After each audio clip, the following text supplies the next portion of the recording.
All right, welcome to the show, everybody. Elk Lodge number 7. No, 8. It's 8. It's 8. Damn it. Pretty sure it's counting is like horrible on this show. We apparently can't even count to 10. We did the wrong thing on Jordan's like thumb. Anyway, it doesn't matter. Our guest today is Jessie, makeup by Jessie X. Mm-hmm. Jessie Forever and Yarborough, one of my best friends. Thank you. Who just so happens to also have been a roommate at one time. First and foremost. Friends. No. Best friends. God, yes. And she just cut my hair. She's in barber school. It's not. She's going to style it. Do you want to style it or you don't have I'll style it. But there's not, this is, putting pomade in your hair is not really styling it. Well, what are you missing? To Paul, though. I mean, it's a fancy updo for Paul. This is the most styling I've ever done. Yeah. Yeah, well, my job is to style men's hair, so I like blow dry. Do you think this needs blow drying? If you want to like you're just putting in pomade. We don't. But then you we pick don't the actually direction. own a blow dryer, pick, so I can't help you Does it go this way? there. Does it go that way? Are we going up? Are we going slick back? But if you wanted it to do, you get to do whatever you want. If you want to do actually that, you need like blow dryers and stuff. We don't own a blow dryer. All right, yeah. Right. So we're improvising here. So I'm just gonna literally. We could take him for we could take him for a ride around the block with the windows. This is like the show Chopped, but it's barber chopped. Jessie just spilled her water. Oh. But it's like you have to style me, but you only get these things. I'll I mean, whatever. She'll get it. Here, I'll hold your mic. And I style it. Yeah, you style. Okay. But this is what I'm saying is like, oh, my socks are gonna get wet. This is just like, and I also cut my hand, so it's kind of like. Oh yeah, she cut my hair and her finger. So I can't like actually like put my fingers through it. But what I'm saying is like, if you wanted to do like super slicked back, you would. Like just doing this isn't going to give that full effect. Like your hair is going to dry and it's going to fall the way it falls. All right. So this you just do your best. I'm telling you this though. Pomade will position your hair and like make it hold better, but it's not like the blow dryer. That's the real. That seems like the only thing we're really missing. I'm also seeing what I should have fixed with your hair, but it's fine as I do this. Oh. So how long have you been in barber school? I wouldn't use pomade on your hair if I was doing your hair myself. I would use like a cream because this is just like for the effect you want, which is kind of like a loose, like chill vibe. Right. This doesn't really do anything. Okay. Just so you know. No, yeah, I appreciate it. We're learning. So you're a professional makeup and hairstylist, or are you just a makeup artist who can do hair, or what is it? Makeup artist who does hair and men's groomer. And so your jobs end up being a lot of like music videos, photo shoots, what kind of things? That's fine. Yeah. All right, sweet. Okay, good. I'm going to go back to the host side of the table. Am I not a host? Sounds rude. No, you're a guest. Right, but I just want to be a host. Should I move this? It's just dramatic. It's all good. I don't know if you have like an aesthetic. We like that things change on a week-to-week spill basis. things? Yeah, it keeps it exciting. It's Kept like, it what fresh. were those things in the magazines when you had to count how many things were different? Oh, like in pictures? highlights. Highlights. Yeah. It's like that, like look to see what new art's out, what new plants are out, what new spills happened.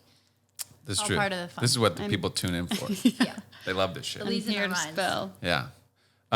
But so most of your gigs you do are what? What's like the biggest portion of it? Probably music videos, photo shoots. I mean, it's really all over the place, but I would say probably music videos and photo shoots. And like, what I really like about you, so you moved to LA. There's so much. There's just so much. I mean, we don't have a lot of time, but You moved. We That's do true. not have a lot of time. That's true. This is the first So time we're sorry. pressed. No, that's okay.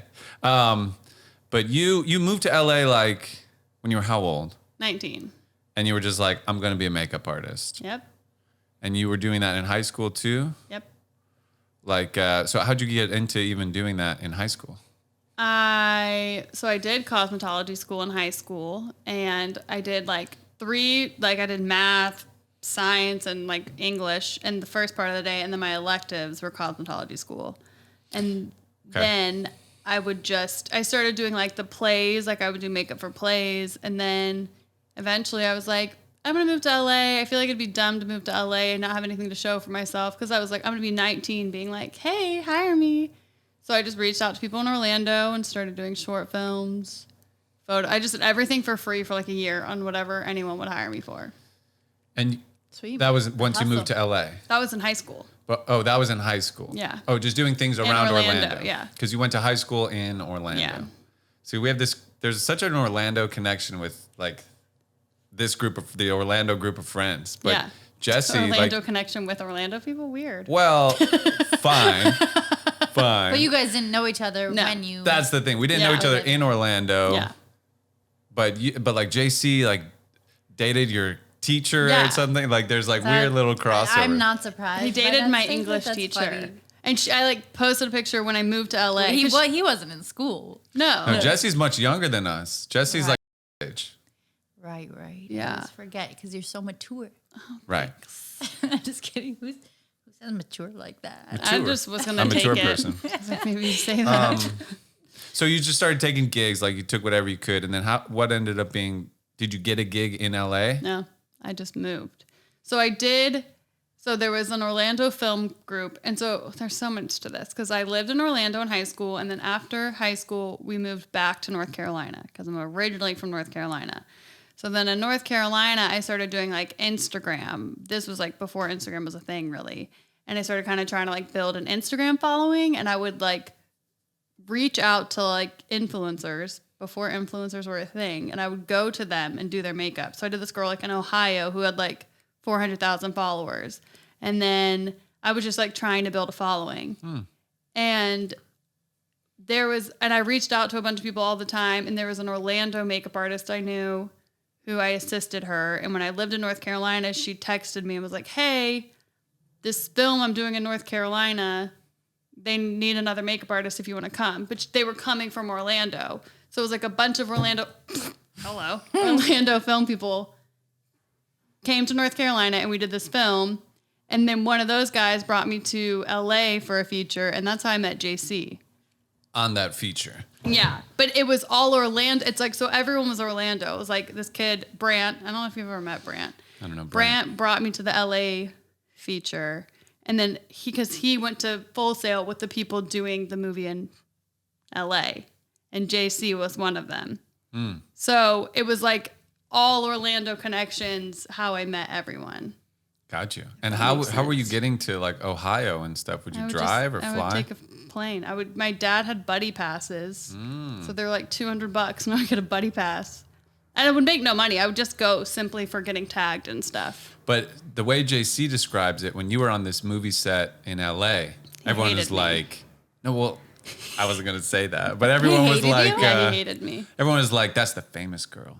Because Yeah. you were like Instagram famous or something. Like, Yeah. there was no influencer. Like the word wasn't Yeah. even a thing, but it was like, you were like famous on Instagram, right? How many yeah. followers did you have at that point? Like 15,000. I have less now because I don't care about Instagram anymore.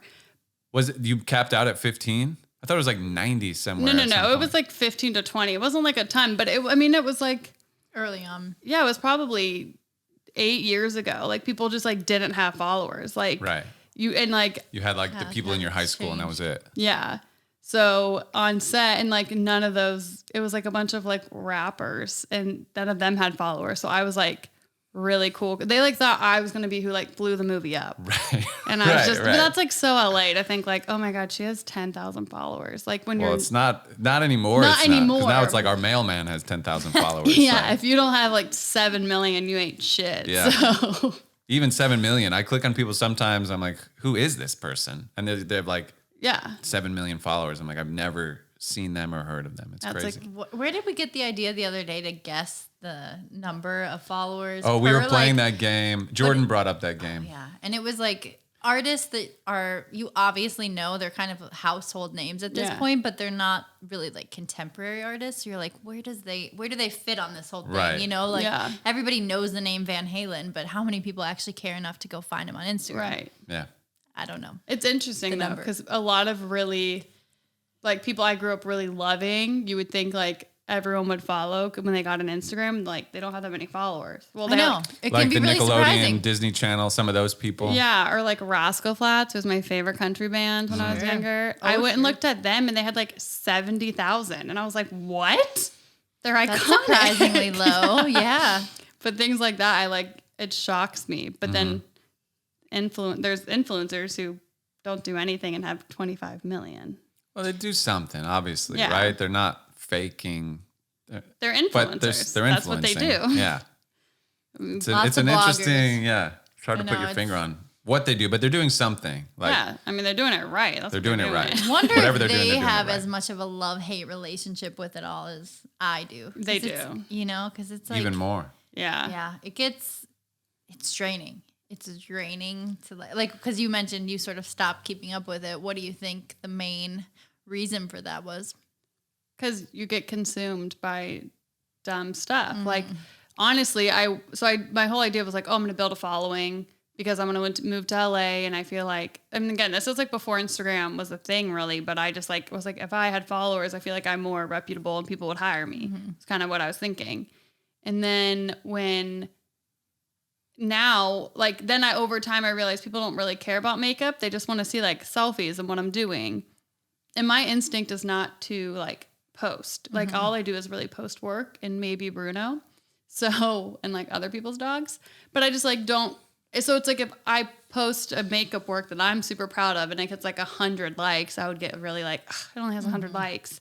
But that shouldn't matter. But it does, especially if you have like a certain number of followers. You like the ratio. And like then it all gets in my head and I just post my work and if people care, they care.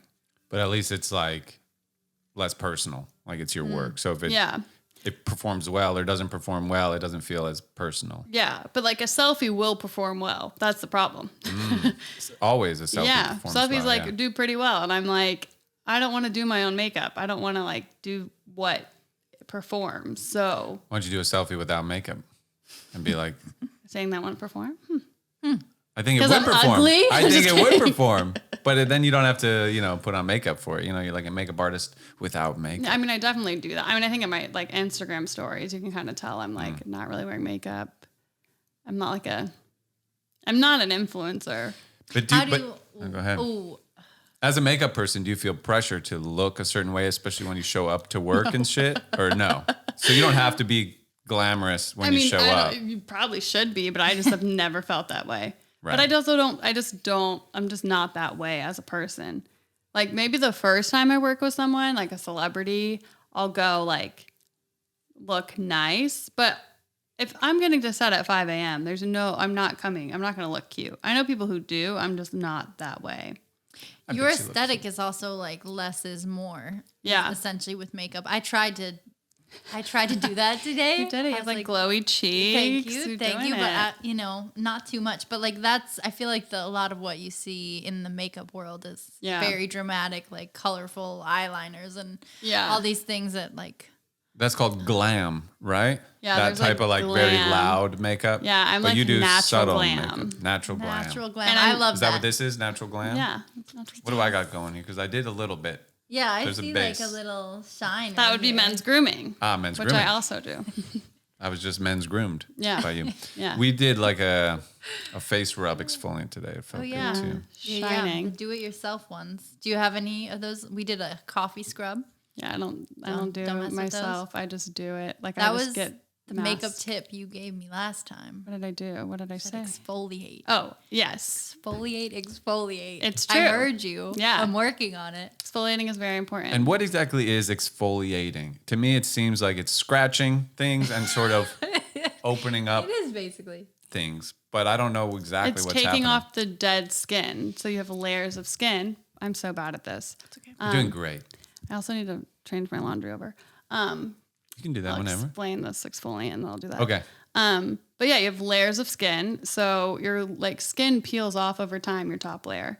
So when you exfoliate, you're taking off that top layer and like releasing the new layer that wants to come through. Because when you're like peeling, you ever peel?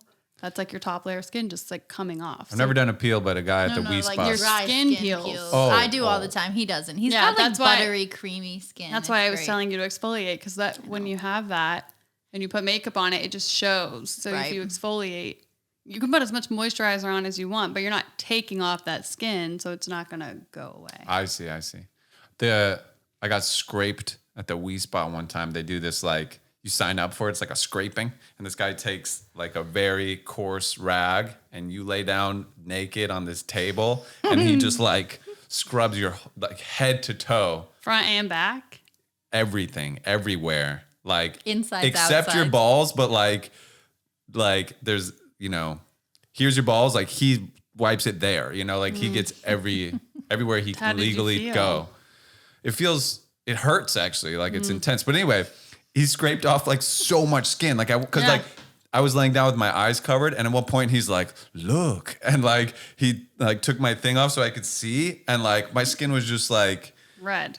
No, but like all the dead skin on me, it looked like I was just covered in dirt or something. Like it was so crazy how much skin he scraped off. Yeah, I don't know if that's good, but then I was bleeding.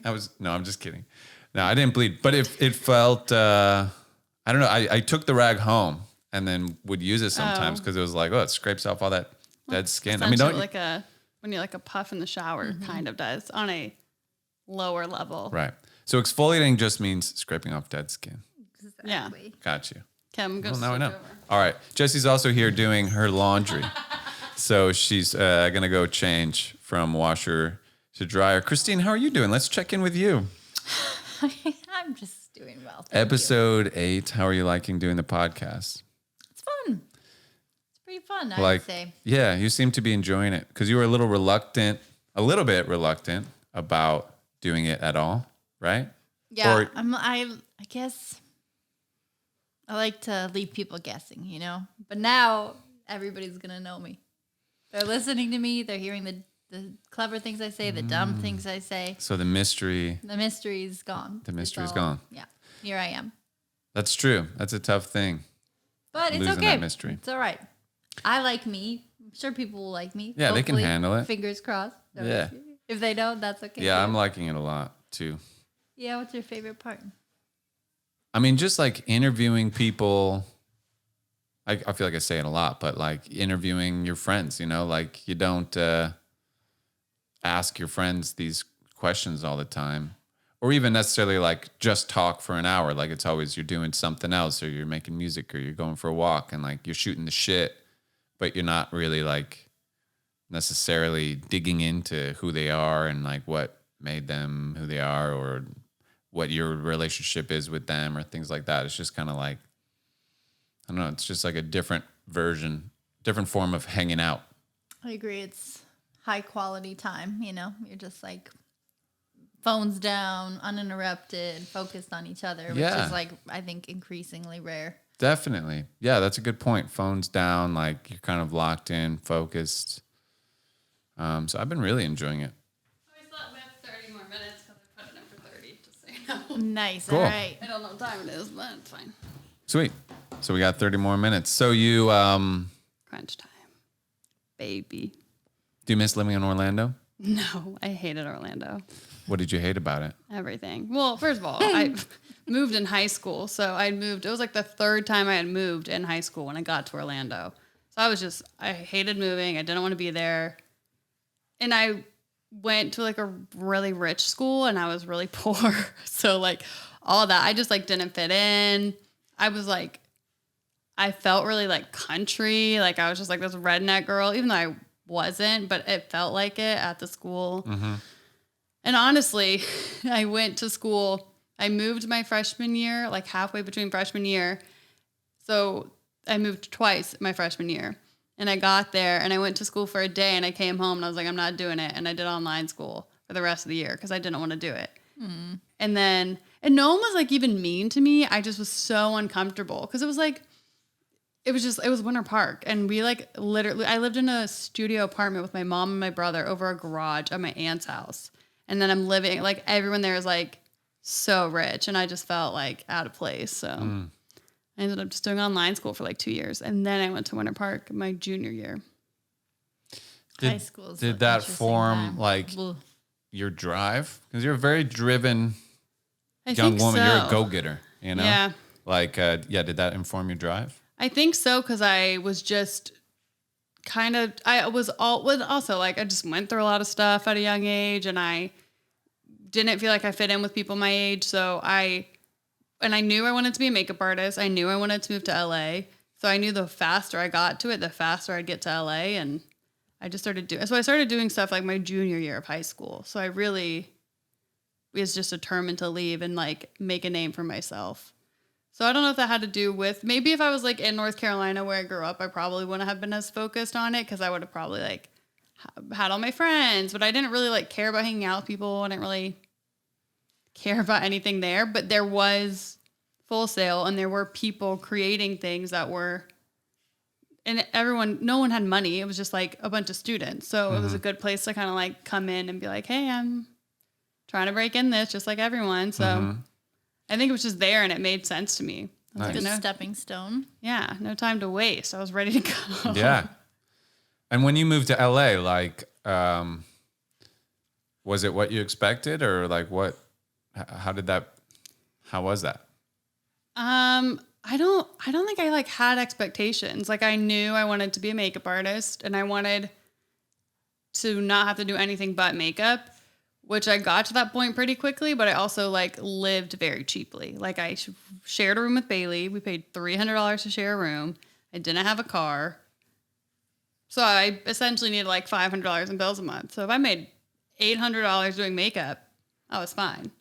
So that was like my priority. It was just doing makeup. And then it happened pretty fast. And then, I mean, I was literally like, I had no life. Like all I did was do makeup and I would do makeup for like $50 a day. I would do it for $100 a day. Like I didn't care how much people paid me. I just wanted to be doing makeup.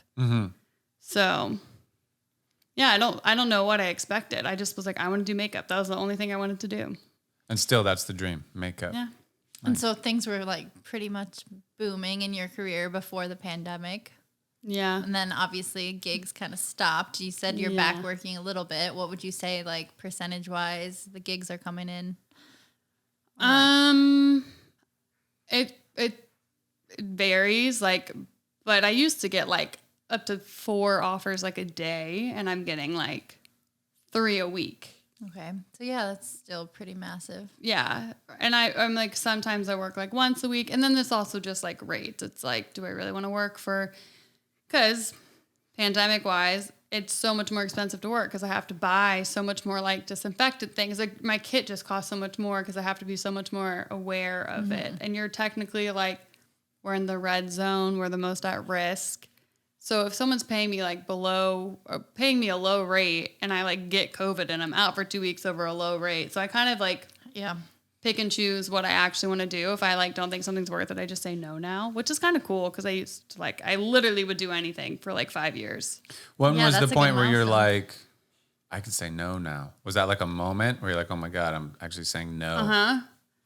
It probably happened like 2 years ago. Like I got to the point that I would say no because it wasn't a good enough rate, or like I just wanted to like, because I wanted to like see my family. Like there was a point like I wouldn't, if my friends wanted to come to town, if my sister wanted to come, my mom wanted to come, I'd be like, well, if I get a job, I get a job. Like, I can't promise I'll hang out with you. So I just prioritized that over everyone and everything. And then I got to the point that I was like, no, you can come for the weekend. If I get a job, I'll just say no. Nice. And that happened probably only a couple of years ago. And still sometimes I stress out when I say no, but also I like have to have a life. Yeah, definitely. But I get that it's scary to say no because you feel like, well, if I say no now, like they're never going to call me again. And sometimes they don't. Yeah. Like sometimes you just lose out on people. But also I've gotten to the point I've lost out on a lot of people because I say no because they don't want to pay me my rate. And I think I'm just more used to it now. It's like, if I don't say yes, like I have a lot of people who are really loyal, and if I can't do it, they're like, okay, we'll just give us a recommendation. Next time we'll get back to you. And if they don't at this point, I'm like, okay, well, I'm just not as attached to it. Like I'm not as like, it's the end of my world if I don't work with this person again. I'm more like, all right, if it's not supposed to be my client, they're not supposed to be my client. That's awesome. And you have so many like returning customers, kind of like what you said. People get used to your style and they just trust that you're going to do it the way they want, and they call you back again and again, which is nice. Like the boy band, Why Don't We? That's the name, right? They don't call me anymore, but well, why don't we? If you're listening, come on, give our girl a call.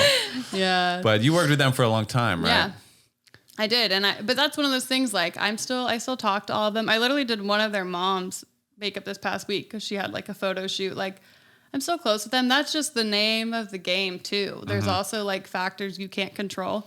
I don't cut hair. That's a big factor. And I've worked with like multiple boy bands. Yeah. That's why I'm starting barbering school, because I do so many men, and cutting hair is such a factor. If I wanted to like tour with someone or anything, being a personal, it's kind of like I'm taking away like a big part of what I should be doing as a men's groomer. I was just getting by just doing makeup and styling. But I want to like actually be a really good men's groomer and like know how to cut, know how to do everything. So I'm taking that step. So I like it. Go ahead. No. I was just going to say that you're in grooming school for like a year, which surprised me that it takes that long. You said it's mostly about like just hours of services, experience. like numbers. Yeah. And like, I guess there's a lot more to it. There's a ton to it. And it's like I said, it's like I'm only 3 weeks in, and it's like overwhelming because it's just so much information. Like, and they're all my like everyone at school is like, it will all click eventually. And I think that's also part of it. Like, if you did that in a couple of months, like you don't get to like understand. You don't get the flow of it. Sure. It's not muscle It should become second nature. Yeah. Yeah. Even like holding multiple things, I'm bad at. Like, you're supposed to like, you can't, if you have like a clipper in your hand, you can't put down your comb. Like, there's like rules like that. And I'm so clumsy. I like can't hold more than one thing at once. So I'm like, having to do that is really hard for me. Soon you'll be like throwing the scissors and like that'll be like a hibachi chef. Yeah, they'll be like in your belt buckle. You'll be fine. You'll be like this. You're gonna be juggling utensils. Will happen. Yeah. Naturally, like you'll just do this cutting and it'll be like. Yeah, sure. I was just laughing. One of the things I love about you is like, thanks. You could meet like every major celebrity in the world doing makeup and you'd be like, fine. But then it's the reality TV show people that just like, blow your mind. And I just love that. I don't know. It just cracks me up. Oh, yeah. Yeah. We got to talk about The Batch. Yeah. I was hoping you would go there. Yeah. Thanks for bringing that up. I totally forgot. Yeah, we got to talk about Batch and Batch Nation. I haven't done a Bachelor person yet, unfortunately. That would be But would that be, if you could do any, who would you do? Any reality star? Any Batch person. Any Batch person. That's a good question. Because if I could do any reality star, it'd be Paula D, obviously. You'd blow that hair out? Yeah, for sure. Yeah. My boo. Hope he never sees this. He won't, but if he Pauly does. D. Hey, don't. I'm professional. It's fine. Favorite? Who would I do for Batch? Probably Tayshia, just because she's so pretty. Tayshia is gorgeous. I would just want to do her makeup. Which one was Tayshia? She was the latest. She's the one that came in to rescue Claire's season last time. She became like the Bachelorette mid-season. Oh, I don't think she was like half black and Asian or something. Yeah, I think she's half black, half Mexican. Something I don't like think that. she was all that. Oh, she's beautiful. I don't think she was that pretty. She's gorgeous. Honestly. Honestly. Her She teeth. didn't do it for me. What are we so then? You two are more attractive to me than her. But I don't know. That's nice. To each their own. But yeah, I agree. I watched a little bit of The Bachelor this year. Most Bachelor I've ever watched. You guys would watch it. Yeah. But you liked Colton's season because he was I would a virgin. walk through. I was watched the Virgin funny. episode. I don't know. Something about it just made it was fun. You would walk by and be like, "You still a virgin?" Like, it would just be, it would be all Did of you lose us the B card yet? Yeah. We'd all be in the living room and Paul would just walk by, like, look at the screen, see we're watching The Bachelor. All right, he lost the B card? We're like, no, not yet. And he's like, not interested. I mean, every year they always say it's the most dramatic season ever, but I think this year actually was. Always it is. literally was. Well, we But like did they literally. kinda Claire, like, marrying somebody, she got engaged to somebody she knew for 2 weeks. Claire. Oh, Claire that was the last one. This is like the Dale? beginning Right. of it. To Dale, Right. right? She gets engaged after 2 weeks. She saw him on Instagram. That was what happened.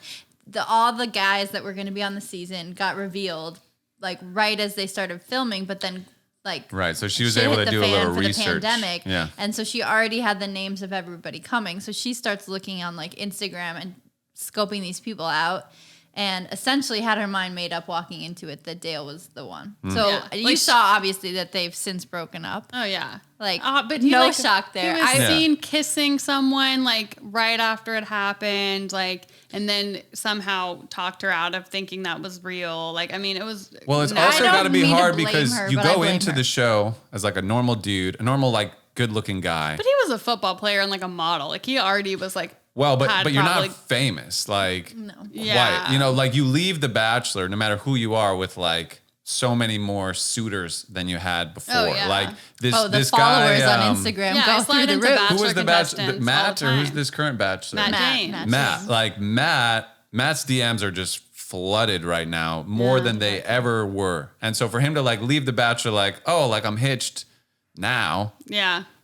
I would have like, I don't know how they don't all fall apart. Okay, so fast forward through Claire's season, then we get to Matt. Right, then we get to Matt. And then Matt seem like they did a lot of tomfoolery that I don't usually see. And see again, what I mean with the dad jokes? Tomfoolery over That's here. not a dad joke. That's just a great word. Tomfoolery. Donnie, it just goes over my head. I just ignore because it.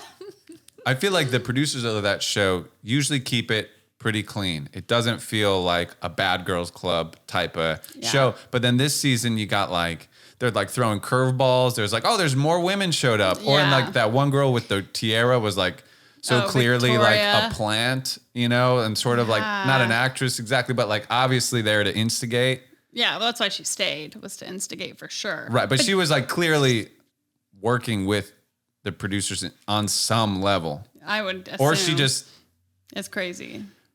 Like for him to keep her on, he gave her like I 2 roses. Like. And I mean, I didn't think Tayshia was hot, so I don't know. Maybe I'm just wrong, but like that girl was not hot to me at all. But like him giving her like 2 roses, clearly to me seemed like the producers were like, you got to give her a rose. Like she's. Well, I've heard, because I watch Bachelor podcasts and I'm like very invested. Mm-hmm. They don't tell you what to do. Like they'll never, but they do like manipulate it. Mm-hmm. So they'll be like, you know, we've gotten to really know her. Like, I think you need to give her a chance. Like you haven't seen the side of like.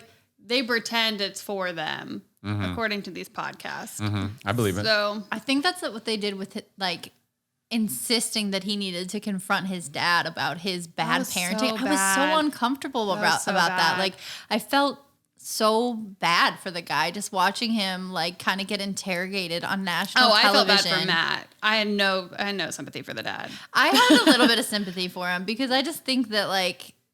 You could have had this conversation at any point in your lifetime, and you could have given him the courtesy of not doing it on public television. Shitty. Maybe because I have a shitty dad. I'm like he deserved it. I get it. Like he sounds like he made some really serious mistakes. Like he wasn't present. Like none of that stuff is cool. But it was also like. Right, it seemed like he got duped there. Like he thought he was going to be there to like celebrate his engagement, and then he was sort of like interrogated. But if you haven't been around, like. I don't know why you think your kid is going to invite you to celebrate your engagement. I mean, I don't think it should have been done on the show. Matt has like since tweeted like, I clearly need therapy. Like, I think he knows. Yeah. But it just seems like one of those things, like he had his mind so made up that like he wasn't going to be ready to have an engagement until he coped with this stuff, like all these unresolved issues with his dad. Yeah. And I can't help but wonder if it was one of those things that were like the production crew was sort of like, you need to heal this wound. Like, I mean, they knew it could go bad or good, and they were either way, it would have been good TV. So I think they were just like, yeah, do it. So let's talk about this Rachel girl with her, her party. So it was for anyone who doesn't know, one of the women on The Bachelor, photos surfaced of him of her at an antebellum party. Old South. Like an Old South party. Mm-hmm. They sometimes refer to it as an antebellum plantation party. Yeah. Like, is that what did she get invited to an antebellum plantation party? Like it was said plantation on it? Or is it just an antebellum party? I don't know what it was. Yeah, I don't know. Sometimes that to me is a big deal. But anyway, so she went to this party, kind of dressed all Old South, and then, the pictures resurfaced. The pictures surfaced, and it Chris became Harrison, an issue. So what did Chris Harrison do? I didn't see that one. Okay, so then Chris Harrison, Rachel Lindsay, first black bachelor, like in the Bachelor franchise ever. Mm-hmm. The first bachelorette, but the first black lead ever. He's like having a conversation with her. She's like an extra host. She's killing it, actually. Her broadcasting career. Yeah, she's a queen. Mm-hmm. And she's like, she brings that up to him, like, oh yeah, Rachel, these pictures resurfacing, and he goes off about how you know, there was nothing really wrong with it. In 2018, we didn't know. And now she has the woke police coming after her. He kept saying the woke police, which is just very like insensitive. And you're speaking dismissive. You're speaking to a black woman. Sure. Like, how are you going to like so unaware of, and you know, and he's like, and then Rachel's being like, well, you know, it's not okay to be doing that. And then he's like, well, was it not okay in 2018 or was it not okay now? And she was like, no, it wasn't okay in 2018 or now. Mm-hmm. And he's just like shutting her down, not letting her speak. Like it was just so incredibly uncomfortable to watch. A bunch. Chris had an agenda. I don't even, and it's obvious. I watched it. I was like, oh, Matt James, she clearly won and he is trying to defend her. That like, it made so much sense to me, which she did win. And that was what he was trying Chris to do. was trying to defend because he knew her because he knew she was going to win. He knew that Matt picked her. The show was already over. Oh, so you could tell. I think he was kind of trying to protect Matt in the sense, like trying to be like, or protect the show, like because this is our girl. Yeah, they want successful couples. Right. You know, that makes their bachelor legacy more, you know, respectable, like more official. So it was like an old timey South. I mean, I don't know. To me, like these parties shouldn't happen, but I don't think she's racist for going to this party. If it was called an antebellum plantation party, would you you are invited to a plantation party? Like you should know, no matter what year it is, you should know not to go. Well, the word antebellum. Well, I didn't even know what antebellum meant until the other day when they explained it. I don't think half the people that went there knew it. And it's like, what are you glorifying? Like, are you celebrating, you know, making sweet tea and like catching fireflies? No, you're referring to a period in American history when the entire South and like all of the culture was intertwined with slavery. Well, like, and Rachel's response was, if I went to that party to dress up, what would I have been? Yeah. A slave. Oh, like, sure. Yeah. You know, like if we're going with the theme of what we would have been in that time, like there's just so much unawareness, which Rachel said that in her, like the other Rachel, white Rachel said that in like her bachelor speech, that she like was so unaware. And then the guy hosting was like, I won't say you're racist, but I'll say you're like racially insensitive is what he said. Or it was racially ignorant because she just, she didn't know. Wait, and that is another important part of the story. I never thought that Chris Harrison could be dethroned of his title of Bachelor host. He's done this for 20 plus years. He's the only one who's ever done it. He is like the cornerstone of that franchise.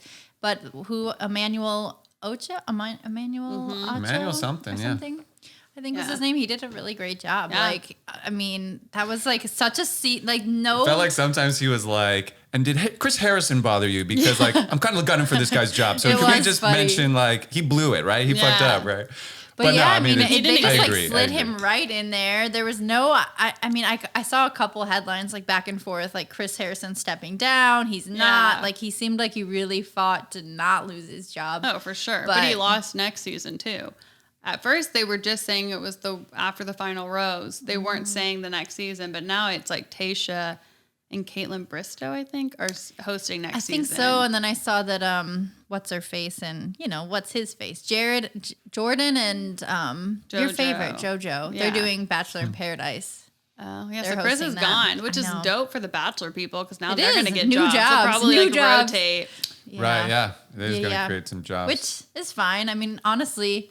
Emmanuel, it was so nice to hear somebody actually hosting with like something to say instead of just like the script. Yeah. Because it was like the first time it kind of went off the script of like on tonight's most dramatic season finale ever. It's like we've been listening to those lines for 20 years. Sure. And I was like watching, I was like, wow, this is like prime time network TV and like we're just talking about race. Yeah. Like having a conversation about race. Like in that no matter way.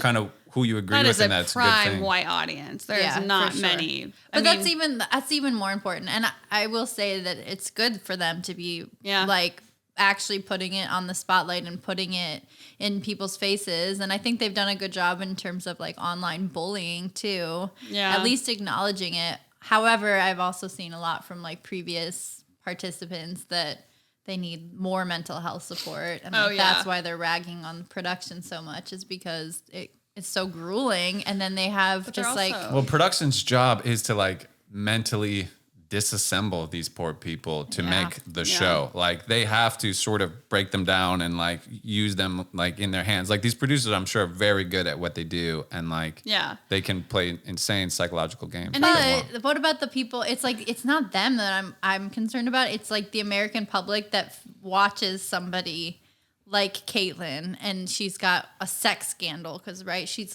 she was one of the contestants who was very open about sleeping with the men in the fantasy suite, which normally it's sort of like this unspoken thing, right? Yeah. And people sending her like death threats and hate mail. Because she said they banged in the fantasy suite? Because people send it to all of the women because they don't like the way they carry themselves. And so the American... but then don't watch The Bachelor. I know, but it's like when does the production's responsibility end for those people who are now... being bombarded with negative attention, good or bad attention? I don't think that's the job of the production company necessarily, because you're choosing to be on The Bachelor. You're like putting yourself in that position. I mean, if they edit it to make you seem rude or bad, or like if they make you seem racist, I mean, like then, and if that's not true, like then that would be, I think, an ethical issue. But you're going on The Bachelor, like you got to know like that's. Yeah. I don't think it's the job of the show to protect you from the world. Yeah, I mean, you have to be just not an asshole if you want to not look like an asshole. Sure. But I think you're just thrown into fame, and I think people get like I've seen people be like, yeah, they just don't prep you for afterwards and all the things the grueling stuff that comes with it, but it isn't. Yeah, it's not production's job. I think they're good at their jobs. I think they make the people feel seen and heard, and I mean, producers aren't bad people. They're just there to make a show. Like I feel like every producer I know is super nice. They seem super for me. I mean, who knows? But it's their job to like make everyone feel comfortable. So I think they do a good job of it, and then maybe people feel more like, oh, they like used me, manipulated me. I mean, I don't know. I've never been on the show. Maybe it's awful, but I auditioned once.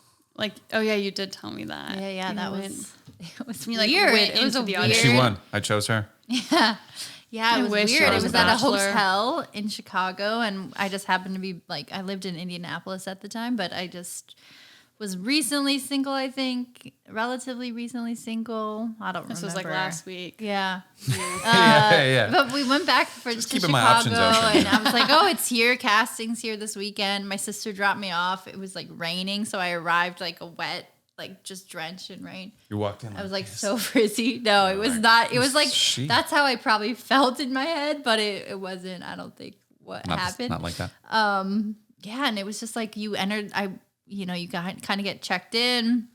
You go up to like 17th floor. There's just like this room of this massive room of beautiful people all dressed up, looking good. Good place to pick up a date, you know? Yeah. I saw that. I witnessed a lot of that. I saw people going out for drinks after, everything like that. But yeah, it was really awkward. And yeah, I wouldn't be good at that. Yeah. I realized like in that audition, like I would not want to do that. Good for you though for going that far. Like a lot of people would be sort of afraid to even go that far. Yeah, so I kind of just, I wanted to travel. That's like the best thing about The Bachelor. Like what if they go to Ireland? Yeah. They go everywhere. They used to go everywhere. And now they stay at a hotel. Mm-hmm. But you used to if you got to the end, you went to like at least 4 different countries. Yeah. That's why I would do it too. It's pretty fun. I mean, love would be a great perk, sure. Right. And like if you can handle that there will be like negative attention thrown at you, like if that bounces off of you, if you're one of those people, like you can really leverage the popularity into a lot of people do. Yeah. It's definitely not very long. Like I think you kind of maybe have a 5-year span. Who's the most successful? Who's the Kelly Clarkson of The Bachelor? Ooh. I mean, there's Sean and what's her name? Because there's nobody like They seem happy. I think like using like they're happy and in love, but I think like Caitlin Bristow, like she did Dancing with the Stars. Yeah. Well, that's pretty big. Last year, and she has like a lot of them have podcasts and like kind of go that route. I still follow Becca. Oh yeah, and she's just launched like an organic or slow fashion line. Seems to be still making the most of it. Yeah, I don't know who like Kelly Clarkson would be, but I think a lot of them.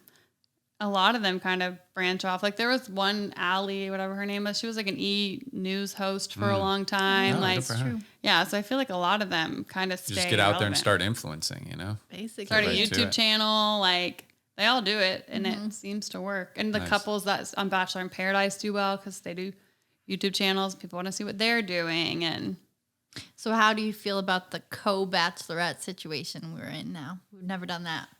but it's just like two. I know. Yeah, it's not like It's not simultaneous or Yeah. anything. Right. They're just going to do 2 seasons back to back Yeah. or at the same time and be No, showing you it's- like, let's go back over to Rebecca, see how No, she's it's the doing. first one, Bachelor in Paradise, then the second one. Michelle has to wait till summer because she's a teacher. So the Yeah. only difference is that they've told us and they're going to do 2 in a row. yeah. I don't think it's really I guess anything it's crazy. really not that One thing, different. while we're getting into the juice here, one thing I do want to bring up that I noticed in that little after What do you talk. have to say? Because Matt is saying so you got the girl who got in trouble for going to the party. Rachel. Rachel's like healing. And Matt is like, I had a conversation with you about how like that affected me and like she has a lot to grow. But he doesn't want to be with her. And he used this as like his out. Like he gets to go out as the good guy and like now he's single and his DMs are flooded. Because Maybe. if you met someone you really loved them and you were like, you went to a party 3 years ago and I know in your heart you weren't doing it maliciously, you just like were ignorant. And now you need to learn why that's ignorant. But- you wouldn't be like, but Ooh, I need no. to break up with you. Yeah, you would. Yeah, Really? you Yes. might if you're like, oh wow, Well, I'm also- potentially going to be with somebody who doesn't even understand at all what it's like to be a black man, And you're gonna have children together. But and he's saying she needs to learn that before and he they're doesn't gonna want to be the together. one to teach her. I mean, Yeah, he you has know, every why would you want to right. date But somebody? so he doesn't love her. Like he doesn't want to be Well, I with feel her. like it's really easy to fall out of love with someone that like doesn't understand your race. I would agree. Like I think it was hard. You could tell it was hard, but also you have to think about this too. Like, okay, all of that stuff happened, and it was coming out while they were filming. Like there was like some girl made a TikTok and was like, "Oh, that's funny that Rachel's dating a black man. She made fun of me in high school for dating black people," and all this stuff is coming out about her. So they're on the show. She Yeah, ends there was up more winning. than we know about. Keep that in There's mind. yeah. So maybe she is comes off racist. the show, and then they're getting told this stuff, and Rachel's sitting there just like denying it to him. She's like, "No, that doesn't happen. That didn't happen." Like I don't think it became a thing until the photos came out, and then she couldn't deny it anymore. So she's sitting there like telling him like, "No, that's not true. That's not true." And then he's seeing evidence over time. So I think that's where the problem is. It's like she sat there and told him like, "No, I never did that," and then like she did. So she probably did make fun of a girl for dating black people in high school. So it probably is how she is. And yeah, over time you can unlearn that and all that. But like You have to want to learn. You have to take it Yeah. upon yourself. It shouldn't be. I think that's been a theme that I've seen a lot in terms of like the social justice movement that we're in now. That kind of started obviously this summer. Is like it's not up to like the black community or the Asian community to teach the majority or the to teach us like what it is to be anti-racist. Yeah. Like he as a it's black our man responsibility. shouldn't have to teach his girlfriend. Yeah, it's not his job to Yeah. teach her how to, be sensitive to the history, to be aware of like the differences between how he feels walking down the street versus how she feels. Like if you can't learn that by 21, like I don't know, it's an alarming. Sure, it's an alarming thing, and we're it's a all good still reason learning, not but- to want to be with someone. But if you really, really loved her, like this, if I started dating an Indian woman and she moved to America and she had never been around any culture that I'm used to, and she just behaved like so faux pas to my culture, like I'd be like, all right, like this will take a while for things to That's like so work different, smoother. though. Yeah, she That's has not the same thing. I agree, it's different. There's no excuse at this point. She's not from another country learning new norms and learning a new culture and a new society. She's chosen to be insensitive and oblivious for her whole life. I feel like and she still needed people to explain to her why her behavior was problematic. She couldn't Over even and over and She over. couldn't tell you why it was a problem. She had to be explained. And it's just sort of like, okay, I feel like she's done a pretty good job owning it. She's not backing down. She's not victimizing herself through all the negative attention she's getting, but you know, you still have to be the one that's going to like intrinsically be motivated to learn and pick up a book and expand your, you know, belief system. Like just learn some more empathy. Like it just, somebody can't spoon feed you that. Sure. I agree. Well, good. So we agree. Yeah. No, you guys are making good points. I just thought it was like, I don't know, interesting. Like, it is. I mean, I don't think it was an easy choice for him. Like, I think he chose her and he was telling her he loved her like episode 3. Like, I think he knew, and I think he was wanted to be with her, but also at the end was like, actually, I can't propose to you, so let's just date. Like, and then you could tell they really loved, even when he saw her, you could tell it like hurt him, but also who wants to be, I wouldn't want to be with her if I was him. Well, I think I also understand what you're saying, that it seems like he might have used this as an excuse. I think you're right in the way that he just ultimately didn't really want to be engaged. I think this process revealed to him that he was maybe further away from that than he thought going into it. Like he hadn't had any serious relationships at all. Yeah, he hadn't been in love or anything. You know, the reality of all of a sudden having all these women that are ready to give you this commitment of marriage, it's like probably pretty overwhelming for a person. I thought he never had been on the show either, which I thought was interesting. Like he didn't know the process. I don't think he was like right. Like I think if you're like on The Bachelorette, you're a contestant, and then you get picked to be the Bachelor, you kind of spend that whole season prepping your heart, like, oh, I might get to be engaged, and then you're more willing. Yeah, and you know how the show goes too, so like you're not as thrown by the production and the like. Yeah, I think wear and tear. He was definitely thrown off. You could tell he was just like, I don't know how to handle this or what to do. So do you think he's with Heather now? I did see that. I think he's with Heather. I wouldn't doubt it. Like I feel like that'd be kind of cute, honestly. Yeah, I won't be if mad. Only Hannah and Tyler Cameron could come together. It would just be a cute little friendship. That would be so darling. Yeah. One can hope. But yes, this is how they get us. They're just in every single living room.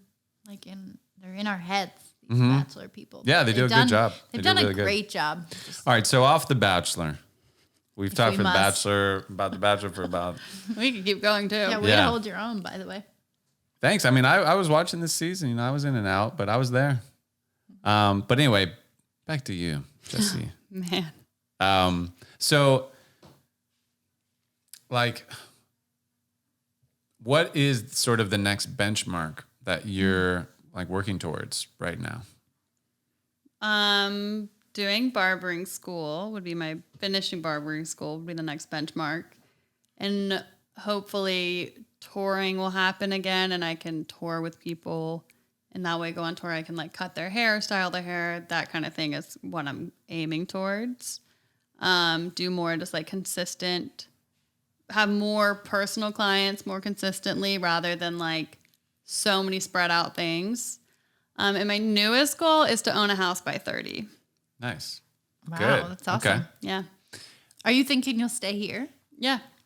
I've just been like actually looking into it and looking at the logistics and like what I need to save. And that's my newest goal. Cool. Nice. Yeah. That's cool. Was there ever a place or like a time when you weren't sure about LA, like staying here, or it's always sort of been what you needed it to be? I think when people are like, where do you see your future? Like, I never saw like a future. Like, besides makeup, like I saw where I wanted to go in makeup, but I was never like, oh, I'll be married by this age. I'll have kids by this age. Like, I was always like, oh, I want to do this in makeup. And I have hit that level like over and over because it like changes as I grow in my career. Cause I think I don't realize like how much my career can grow. And then I get there and I'm like, oh, like at first I just wanted to be a makeup artist full time. And then I was like, oh, I want to be in the union. And then I was like, no, I don't want to do film. So my career goals change. Mm-hmm. That's kind of always been my consistent, what I see in the future. And that I don't know where that takes me. Like, I'm like, it could be, I've always wanted to live in like Europe or like, if it was for some reason, New York or something. But ultimately, I don't want to not live in California. Like, I don't think I want to live in New York. I don't think I want to go back to the East Coast. So until I kind of think my idea would be like, I live in LA, I work here, and then I travel for work is what I like foresee. Cool. It's exciting. Yeah. Touring girl. What are you most excited about in LA for like post-pandemic? Probably just like, I feel like it was always fun when we'd go to like shows, like when you guys would have shows. Like I loved when my friends would like have shows, and I loved going to shows. And there's just always things to do. You could go to comedy shows, live shows. Like there's just so much to do in LA with your friends. And then now it's like this awkward, like, can you hang out with your friends? So I think or like you do it and there's this attached guilt and like shame, you know, you don't want to like post about anything. You're like, I wasn't with them. I didn't see anybody. I didn't go anywhere. I've been home. Yeah. But then you put it on the internet. But yeah, I'm excited for that too. Like just hanging out with friends and not thinking twice about it, you know, like, yeah, come over, or like, yeah, I'll come over. Like there's no there's no hesitation. Are you seeing people? Are you cool? Like, how do you feel? Like there's this awkward. And then, like, you don't know if you're going to, like, be, like, it's rude if you ask. Because some people are like, no, I'm not seeing people. I'm like, oh, yeah, I totally get it. Sorry. Yeah. It's just, like, so much weird tension it constantly. Is. And if you are around people, you, like, are like, is this wrong? It's just weird. Yeah, it's odd. And I'm excited that traveling won't have that same guilt with it. Like, traveling just feels, you want to just enjoy it. But there is just this, like, hope I get away with it. Like, ooh, you know, it's like. And there's like COVID testing too. I always like think about like, okay, like, yeah, I could travel like when there are countries opening, but then I'm like, if for some reason I like got there and I got it, what do I do? Like, I can't come back because you have to like get COVID tested to come back. So yeah, you'd be stuck there for like 2 weeks. God forbid you get stuck in a foreign country just on vacation mode. Yeah. Yeah, but then you have COVID, so you have to quarantine. Yeah. So you're just like. Quarantine on the beach, you know? You can't quarantine on the beach. Then you're like, you have to like stay in a room, I feel like. I don't know. I think like if you have corona and you're sitting by yourself at the beach, I think you're not giving it to anyone. Okay. Well, I just also budget-wise, I can have another 2 weeks I can spend, you know, things like that. Yeah, like, No, you honestly, budget-wise, might be better getting it in a foreign country without medical insurance than you would be here. Like, the treatment could be cheaper? Yeah, probably. Yeah. Well, I don't want to get it in another country. No, yeah, I feel you. I just think I don't want to get it either. Yeah. It's like a fear if you do anything. You're like, what am I doing? Yeah, it's a lot of looking over your shoulder and just being nervous all the time. And yeah. When you first moved to the island, because you moved to California, you moved into the island, which was this house that we all lived in at some point. At one point, yeah.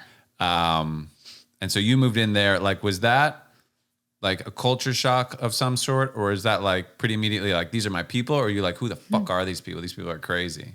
I think it was both. I think like, I feel like cause JC and I he hated me at first, but then like we became friends. And then I met Des, and Des and I like immediately were in love. And we filmed, I think, the movie for a week. Like it was a very low budget, quick film. But I had a plane ticket. I had a week after the film to like explore LA because I hadn't really ever been to LA. So but I was moving there in 2 months. So I was like, I should like experience the city.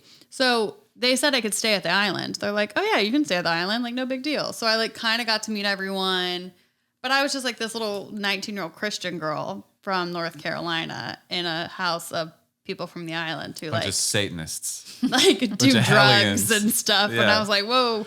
But I also never like, I think I was like, I wasn't the same as everyone, but like no one cared. And I think that made it just like easy. And then I ended up, when I was like, well, I'm going to move back, they were like, if you want to move in with us, you totally can. And I think it just like, it was culture shock to like have friends who like openly like did drugs, but no one ever like pressured me. No one ever cared that I didn't. Like, it was just very like, I think I just like fit in, even though it like didn't really make sense. Yeah. On paper, it seems odd, but you do fit right in. Yeah. And I was like way younger than everyone. Like, I don't know how it happened, but it just did. And then, it just like made sense. So I think I was very quickly like, oh yeah, these are my people.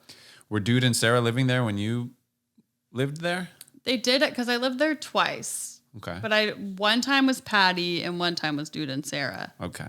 I think it was Patty the first time and Dude and Sarah the second time. Okay. Or it might have been vice versa. I don't really remember. But yeah. I always hear about that place. It's like the epitome of wild. I mean, it was fairly wild, but not that wild. I was there, I think.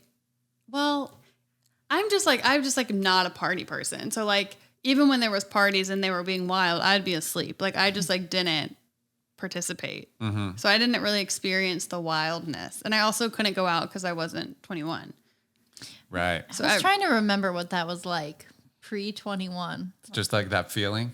Yeah, just like I liked it. I didn't. I always felt like like I want to be able to go wherever I want to go. It really bothered me like by 19, 20 that I couldn't just like go to the bar. Yeah. I liked like it was an excuse, like no one could pressure me to go because I didn't want to go. Like I wanted to, I like had no desire. To go to bed. Yeah. Like, I gotta That's go like to bed. Yeah. So it's like not owning a car. It's like, well, I'm not driving because I don't even own a car. So yeah, I was like, I don't have an ID. I can't go. And everybody like, just get a fake. And I'd be like, no, it's not worth it. So when I was 21 and everyone's like, now you get to go out. I was like, damn it. I don't want to go out. No, but the island wasn't that crazy. I mean, it was crazier than like this house or whatever, but like, and it was like belligerent at times. But I don't know. Like crazy to me is, I don't know. Like you guys were crazy to me. Like you guys. Right. Maybe it's all relative. It's all relative. But again, I was in bed by 9:30, and then sometimes. Right. Of course, I wouldn't think it's crazy because it's my normal. So crazy to me is more crazy than that. But you guys were wild to me. But I would, not really get to sleep because that studio was down in the basement. Mm. So people were always making music till like 4 a.m. Were you sleeping in my room or my first room? The room without windows? Yeah. Well, there's two right next to each other without windows. Yeah. I first lived in the first one. Okay. So I lived in that one. And then the other one we had all our clothes in it. So we took that was both your closet rooms. room. Yeah. Because me, Sarah, and Amanda shared the room. And the second time, me and Katie shared the room. For some reason, we didn't take the room separately. We took one. Because, I think we only had one bed. Okay. Very poor. Like, so we had one bed, so we shared a bed. Right. And then the other room was like our closet and all our stuff. Because we also moved across the country and like had nowhere to live. So we had all of our stuff we were eventually going to need to put into a place we moved in. I see. But we had no money to move. Yeah. Yeah, I remember the island being like, that was probably me at my poorest. Yeah. As well. Like after a party, like JC and I would take turns, like who got to collect all the cans and bottles to take to the recycling center to get like the $11 or whatever from it. And there was that dollar store up the street. And then that taco truck was so good. That was really good. But that became my, like, I would buy a bag of rice at the dollar store. Mm-hmm. I'd make a bunch of rice. I'd go buy one taco for like $1.50. And then, you get the onions and the peppers and the stuff. Like you take as much of that as you want. So I'd buy one taco, a bunch of that shit. And I come home and I just pour it into this bowl of rice. Mix it up, and I'm eating Mexican style rice, and it would fill me up. And that meal cost me like $2, $2.50. Well done. And it was like a full meal. Yeah. I remember that. It's good times. It's good to see that we all kind of like got on our feet. It's hard to do in LA. Yeah. From that point, especially, like we all were just like on our own. Like sometimes I look at it, I'm like, look, we're all living separately. We're all like have cars. We all have careers. To look back, that was only, I moved 7 years ago. So, and you moved your second time, less than that, right? Mm-hmm, mm-hmm. And in that, it seems like a long time, but it's also pretty short to like figure it out. Because I had no money. Like I had like $75 when I moved here. Yeah. And I was like, I'll figure it out. Yeah. You get more credit than me because sometimes my mom would send me money if I got real desperate, especially like for my loan payments would come up and I'd be like, I can't make this payment, Mom. Can you please send me money to make this payment? I don't have that. She did that. Yeah. So like my hat's off to you because like I did have some help and like even with the help I had, like it was hard, so yeah, it's I commend you immensely that you pulled that off. Somehow.